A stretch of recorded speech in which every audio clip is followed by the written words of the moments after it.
But, but God supernaturally, divinely intervened. And I have to share the testimony some other days about how Stephen was born and Stephanie. They were all born at home. Matter of fact, I'll tell the story about Stephen. I might as well just tell the story about Stephen. I'll just combine this together. So here, it's time for my wife to give birth to my third son. Well, she's leading worship on a Sunday morning. And she's up there, and she's leading worship. And the congregation, we're meeting in an old garage over here in Cashtown. I can take you there now and show you where it's at. And she's leading worship. And she gets done leading worship, and she kind of comes off of the stage real slow. And she says to me, she says, honey, now I know how fast she gave birth the other time. And she's been quoting the scriptures again. She says, honey, she says, I'm in labor. I'm about ready to give birth. This had to be God. I said, okay. I said, I'll tell you what you do. I said, sit down on the front row, cross your legs, and let me preach my message first. I can't believe I did that, but I actually did. It had to be the Spirit of God. She didn't argue with me. She said, okay, honey. So the last time she gave birth, she sat in the toilet, gave birth, and that was it, This time I tell her, I said, no, you just sit down on the front row, cross your legs. So I didn't cut my sermon short. In those days, I'd easily preach an hour and a half. So I'm preaching up a storm, I'm preaching. She's over there. She's got her legs crossed, and she's holding on for all she's worth, and then I get done praying for the people. And then when everything got done, she's still sitting there, which had to be God. For my wife to submit to me like that has got to be God.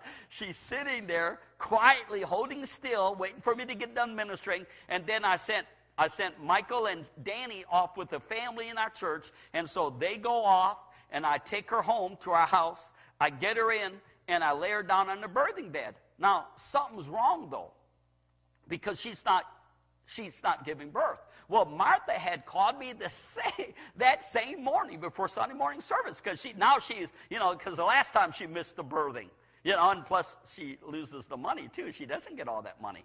So she called me up that Sunday morning and said, now, Pastor Mike, is everything going to be okay this morning? Because I'm supposed to go away to I think it was a family reunion or something. Is everything going to be? I said, oh, yeah, Martha. I said, come on, just go. So she had gone off, so she wasn't there. So now I'm at home with my wife, and for some reason she's not giving birth. And I called up Martha, and I said, Martha, I said, my wife is not giving birth. She's been in travail now for some time, and what's happening is her bag, the birthing bag won't break. She said, well, you're going to have to break it.